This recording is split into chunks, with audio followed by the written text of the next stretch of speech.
Carson Engel here with ESPN 1080 and ESPN Florida Magic insider Andrew Melnick.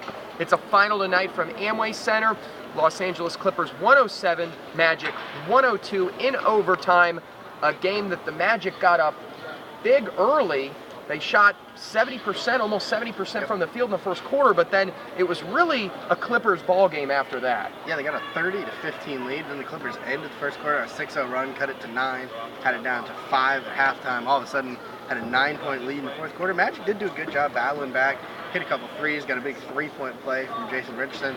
Wound up forcing a tie. Jameer Nelson misses a shot just over here right before the buzzer that would have won the game. Got a pretty good look.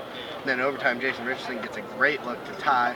Can't quite hit it. Goes in and out. Magic wind up losing after a couple of Clipper free throws. You mentioned a couple of those guys there. Jameer Nelson, Jason Richardson. Richardson's had a few games back now. This was Nelson's first game back from concussion-like symptoms. Both guys look rejuvenated and very fresh and had terrific performances. Yeah, maybe they need to sit out a couple games more often. Jason Richardson been up near 20 points every game since coming back, and then Jameer Nelson plays one of his best games of the season. You know, maybe the only other one you could compare it with was his performance against the Lakers. 15 points, 12 assists. I mean, he did a little bit of everything, and both of those guys were hitting shots down the stretch as well. Yeah, and this isn't, you know, when they played the Lakers, he had to go up against the likes of Derek Fisher. They didn't even have Steve Blake. I mean, you're talking about going against a team that has 3 very good point guards, you know, including probably the best in the league, and Chris Paul. So a good performance by Jameer Nelson, and it's amazing how much better the Magic play when he's playing like that. It's a totally different team. One of those point guards, a guy that plays alongside Chris Paul, Chauncey Billups,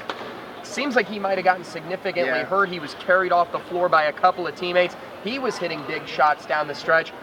What do you think to make of that, what happened to him tonight? And it did look like it could have been serious. Yeah, I think Magic fans probably real sick of hearing about Chauncey Billups. This guy's been killing him for years and years.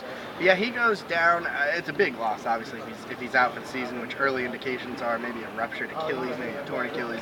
That could be really bad news. But they're going to have Eric Bledsoe coming back, who was a rookie last year. You've got Mo Williams, who's playing very well. You've got Randy Foye. You know, you're talking, you got more depth in the front court now, bringing in Kenny Martin. So I think it's a team that, the way they're built, they can weather a storm and get over an injury like that and stay competitive among the elites of the West.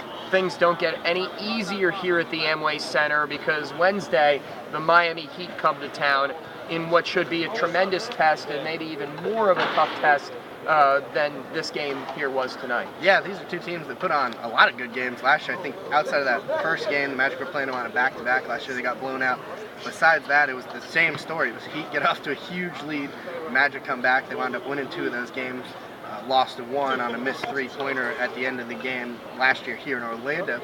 So it was good games between the Magic and the Heat last year. And if the Magic can play the way they did today, Jameer Nelson can take advantage of that point guard matchup. Dwight Howard, who we barely mentioned, who had 33 points in the game, but did not score in overtime, barely had the ball, can take advantage of those Heat centers. We could see another good Miami-Orlando game. Absolutely. Should be interesting to see what we see here on Wednesday from the Amway Center. He's Andrew Melnick. Check out all of his great Magic coverage on ESPN1080.com and ESPNFlorida.com. I'm Carson Engel. A final here, Orlando 102, the Los Angeles Clippers 107.